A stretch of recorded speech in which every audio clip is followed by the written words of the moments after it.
Thank you very much all for coming to my presentation entitled Social Comparison, Incentives and Motives to Learn, a Field Experiment in Uganda.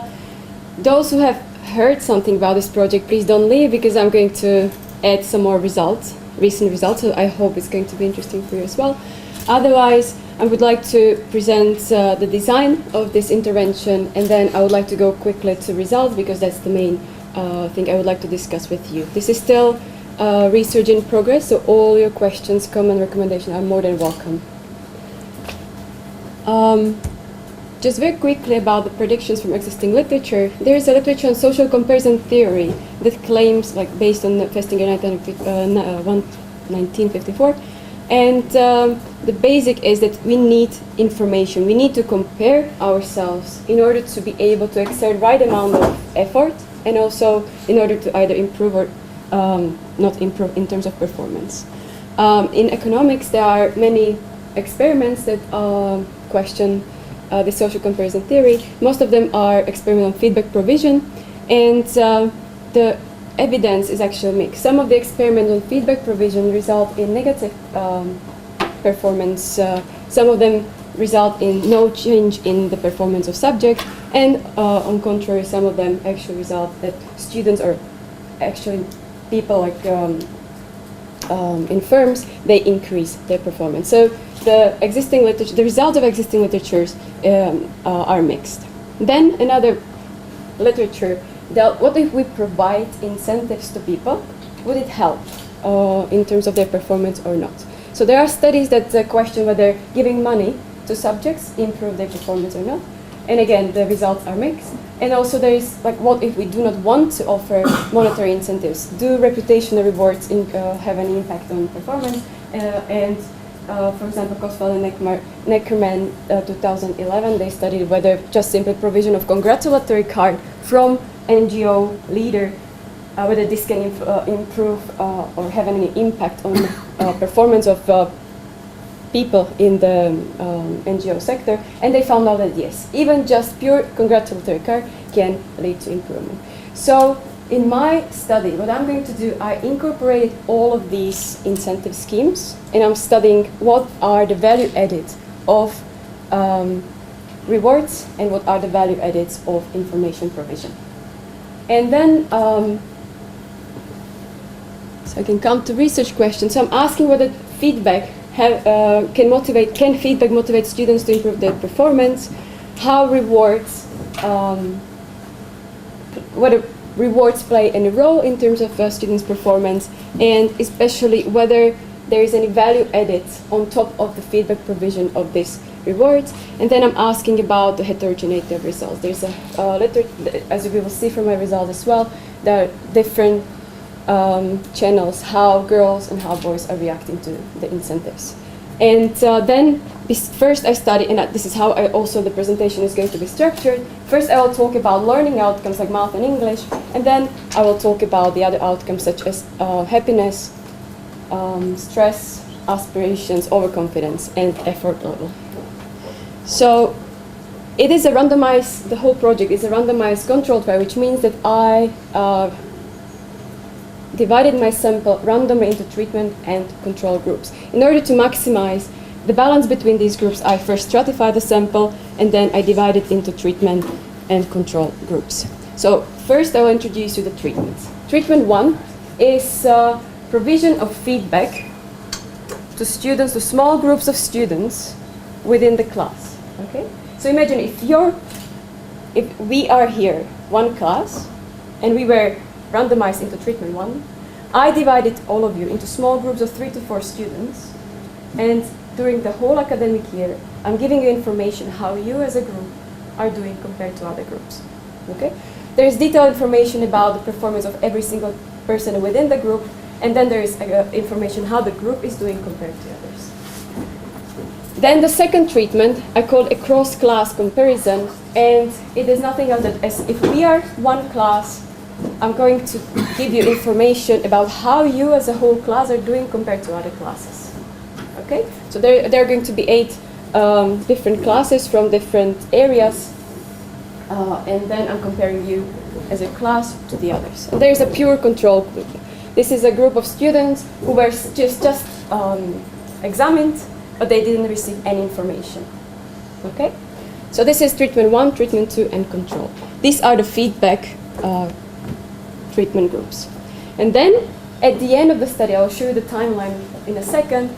By the end of the study, before the last testing round, which means altogether I met students 5 times, and 4 out of 5 times I only gave them pure information feedback. These are the treatments you saw. Before the last testing of the students, I re-randomized, orthogonized the sample, and I said, okay, 1/3 of students will receive financial rewards, 1/3 will receive reputational rewards, and the rest will be without rewards. So I will still have one pure control group without anything, without feedback and the rewards.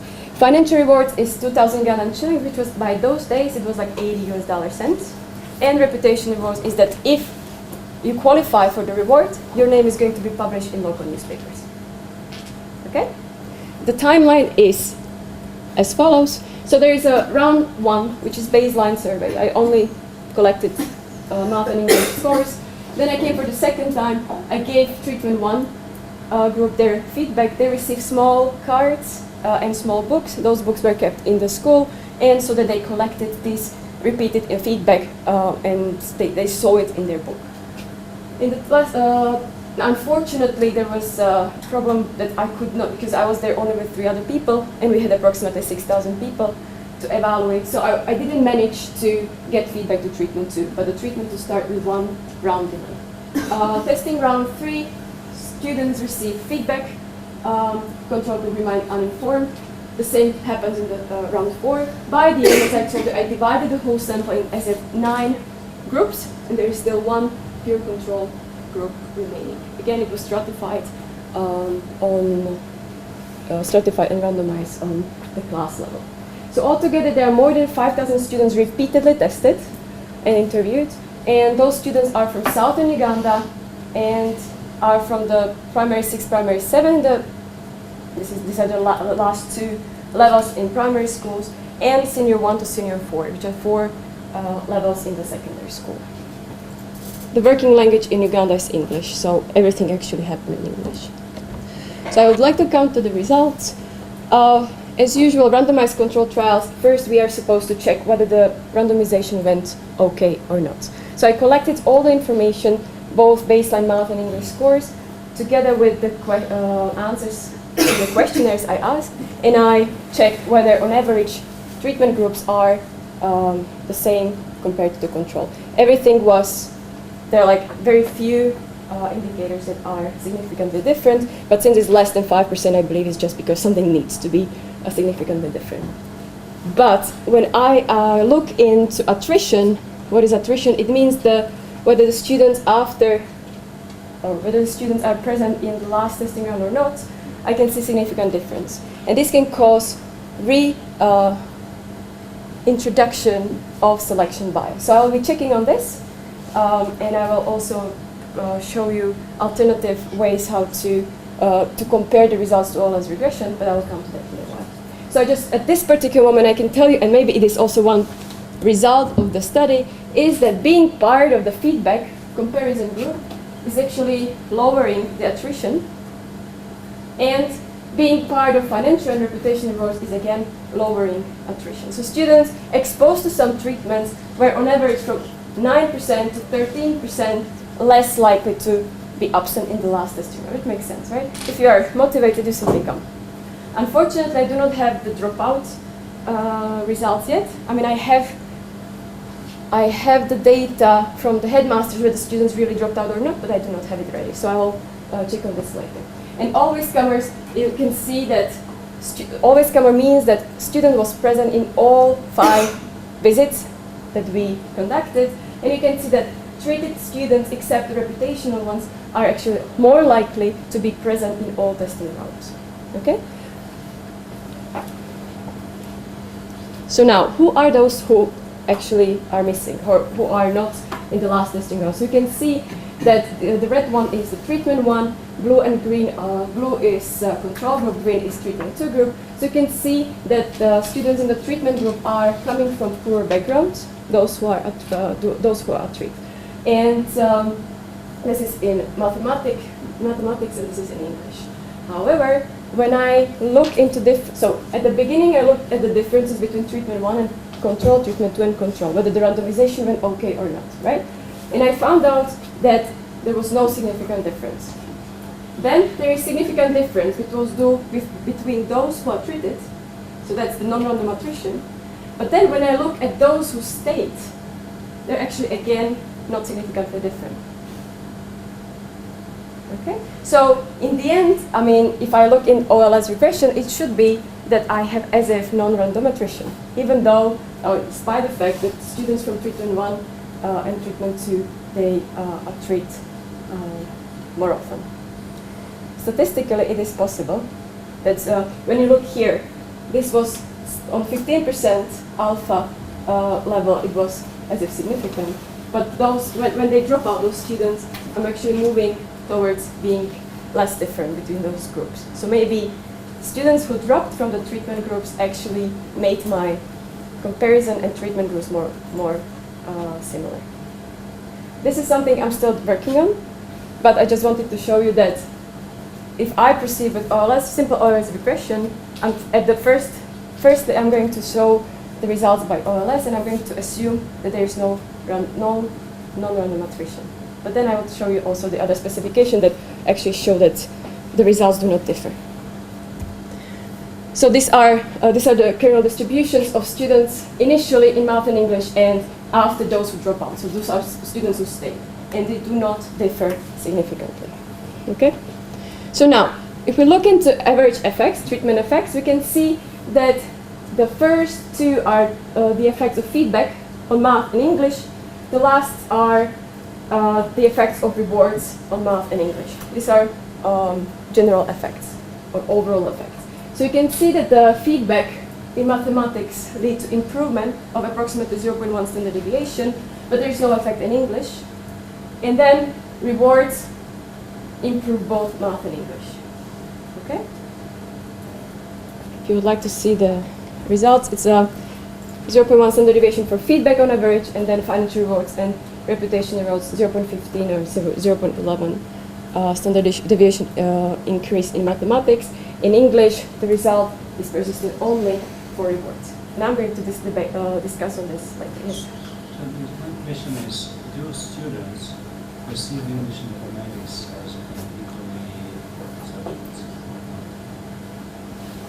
I would say based on anecdotal evidence, no. I think they're very much more scared of mathematics. And if you look at how many students actually take science as a subject, a voluntary subject, there are much less students who would take science, like mathematics, physics, and so on. So I would believe that they perceive English much easier compared to mathematics. Both girls and boys in Uganda. There is one thing, is that what parents think about this experiment? Parents were informed during the teacher-parental meetings. If you ask how many of them cared, I have no idea. But those students or those parents who came for the parental meeting, they knew about what's going on in the school. So you don't have a control over the possible inputs of parents? No. I mean, if I had another group of people who could go to the villages and talk to parents, it would be, I would be really willing to do this. But originally I had ready questionnaires for parents, but it's just so difficult to track them. Imagine there are no addresses, nothing, so they live in a hut which is somewhere, and still, if you come there, they're not there. Or actually, they are not going to be the parents of that particular kid because their parents live in northern Uganda and they just send the kid to southern Uganda. So at that stage, I said, no, I'm not going to make my life that difficult, and I didn't have money for that. And siblings? Siblings? Sisters? Yes, I have data on that. I have actually data from 2011 when I collected 8,000 questionnaires about backgrounds of parents, their education, work, sibling composition. Average number of siblings is 7. And I know whether they are older or younger, and I know whether they are working or whether they are still at school. But you know if they are in your program? But I do not know that, unfortunately. The only thing, I only know the numbers. But here is, like, if we try to look into interaction, like what actually plays a role is it that the pure money plays the role, or pure information, or is a mixture? According to this overall effects, you can see that these are the first two, pure feedback comparison does not lead to any improvement in mathematics, and actually it goes, it decreases the performance in English. I will get why I think it's happening like that. And then financial rewards and reputation rewards actually purely do not have any effect on performance. But when you combine information and rewards in general, then you can see that it leads to, in mathematics, 0.2 to 0.28 standard deviation increase. In English, there's only financial rewards per system. And why do we see this? Is because there are girls and boys, and the effects are different. So the intervention improve girls in feedbacks, or girls improve their performance as in response to feedback provision, while boys improve just they're more materialistic oriented. So I'll show you this result in a second. So when you see these are the girls and boys for treatment 1, so there is only effect on girls if we talk about feedback provision, no effect in English, and in mathematics only boys respond positively to the reward provision. And there's not much significant difference between reputational rewards and the financial rewards. When we look into the value added, so if we look into girls actually improve when they are purely informed about their standing. And this is actually in line with the literature that girls simply need to compare themselves within their approximate circles. Okay, but they do not actually like reputational rewards. They do not want to be shown in the local newspapers. They just want to know like where they are standing within their friends. While boys, they do not really care about that. They only care about money or rewards. Okay. So when I looked into value added of each intervention, so girls, if they had information provided, there's no value added of rewards. If they were financially rewarded, there's significant improvement if you provide them with information. Okay, so they really need information. While boys, they do not really care about information unless they are in a very big group, which can be caused by the large group effect. But if they are rewarded financially, there's no value added of any information.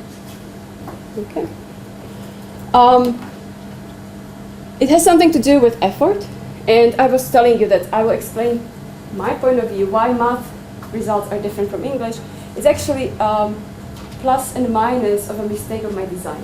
So I did not randomize the order of math and English examinations, which could be behind this effect. So it could be order effect, or it could be simply that naturally this was girls simply care more about mathematics, which we do not really see in other literature. Usually girls are more language oriented and boys are usually more math oriented.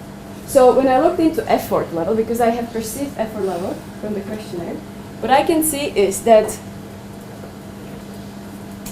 these are the treatment, these are the red and blue are the effort levels by treatment, by feedback groups, and this is not significantly different, it doesn't change. So those are actually marginal effects based on ordered probits. So this is telling me if you see this shape, it means it's moving towards higher effort. So they chose more likely to put maximum amount of effort into the answers. If you see this kind of shape, it means that they are less likely to choose maximum effort and they're more likely to choose very little effort. So we can see that in English, actually, effort level as in response to the treatment 1 and treatment 2 feedback provision goes down. But there's no significant difference in the effort level for feedback provision. I will finish very soon. And then these are the differences by by gender. So what I claim, why do we see effect in mathematics and why don't we see effect in English, is because if we talk about girls, it's because if I face feedback and I build my expectations based on the feedback, right? Then I write mathematics exam, I see the reality. And after mathematics exam, I'm exposed to another exam. And if I actually failed in terms of my expectation, I'm not going to give any effort. And we see that there is a downturn effort in English, and I'm not going to perform well because my expectations are different compared to what I actually can do in the examination. While boys, since they are just caring about this materialistic point of view, they they try to fight in both math and both English. So they do not feel really this disappointment between what they expected and what they achieved. That would be my explanation. Of course, another explanation behind this patterns in effort could be that simply girls need to put more effort in mathematics because they are usually better in languages, and they do not really need to put more effort in English, and the same for vice versa for boys. That could be another explanation. But I'm still working in this, and I still need more supportive evidence. Yeah, and then the last thing is that I wanted to show you that there is difference between the feedback and between the rewards. So when I divide the effects by the level of education, so you can see that girls remain motivated both in primary and secondary schools, while boys are motivated by their rewards only if they're in primary schools. Because financial rewards of 2,000 shillings in the primary school, 2,000 shillings for kids in the primary school is something like really big, right? But when they enter secondary school, there is some selection into secondary school. They actually are, they need to pay higher school fees, so they most likely value 2,000 shillings less compared to when they were primary school. So what I can do here, I can try to calculate what reward they would need in order to get the same effect as in the primary school, but I don't have the result ready. So I think I will have to stop here, even though I had much more interesting results for you. But I will be very happy to hear your comments and suggestions. Thank you for your presentation.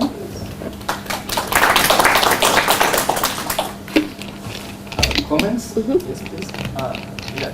Speaking about your girls, negative result in girls, Mm-hmm. well, it may be part of much more general thing because there are papers that show that in low achieving classes, there is peer pressure not to study too good. Mm-hmm. Yeah, so maybe it's perceived by other people that girls should not study much. Mm-hmm. Therefore you have this effect, and it's consistent with stuff about black children in the US, and probably that's. Yeah, I know where you're heading to. So yes, I will try to address this. And actually, what I told you that treatment one is the small groups are compared to other small groups within the class, and those groups were created exogenously. So I told them like we are going to group this way or that way. So I have actually I do not have the results ready yet, but I'm planning to study the dynamics, what happened to the group composition and how actually the group composition matters in this effort.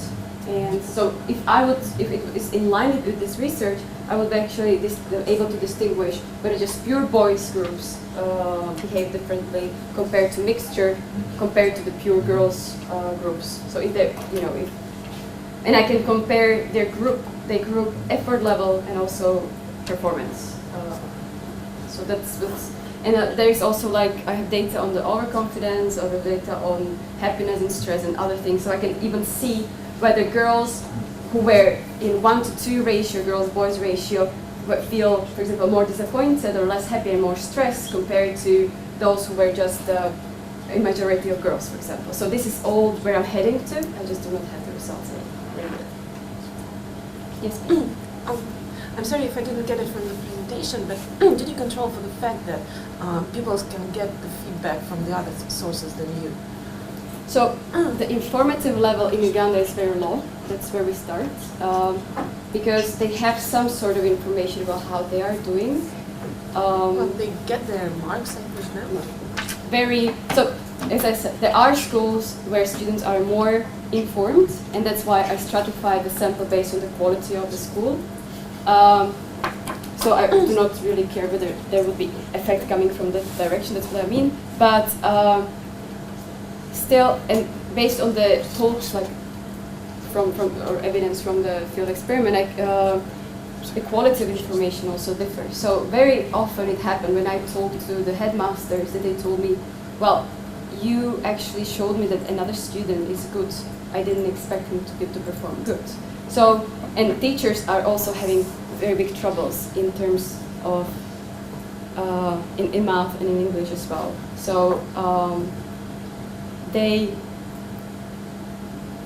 I would say that also there's error in the information they provide to students. Mm-hmm. But the students in general are very well informed about their standing.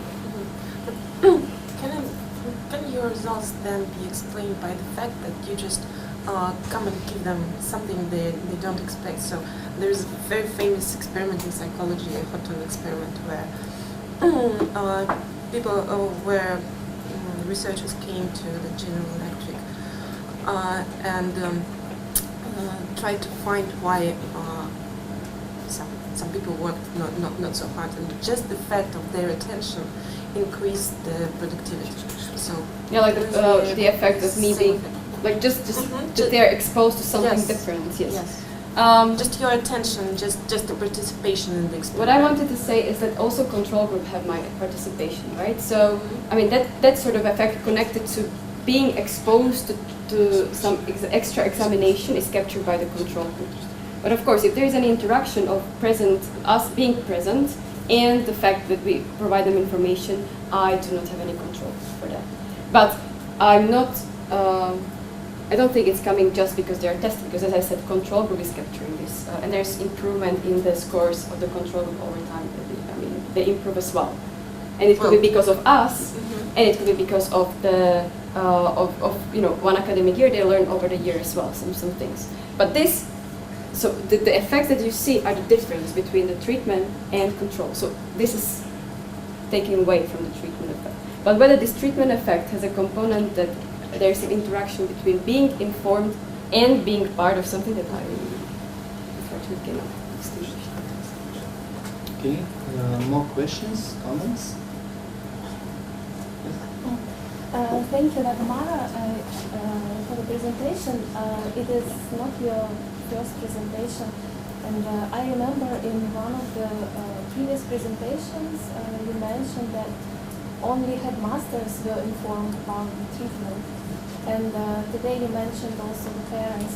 So did you, at the meeting with the parents, did you inform them about the kind of treatments you are going to apply and the kind of rewards?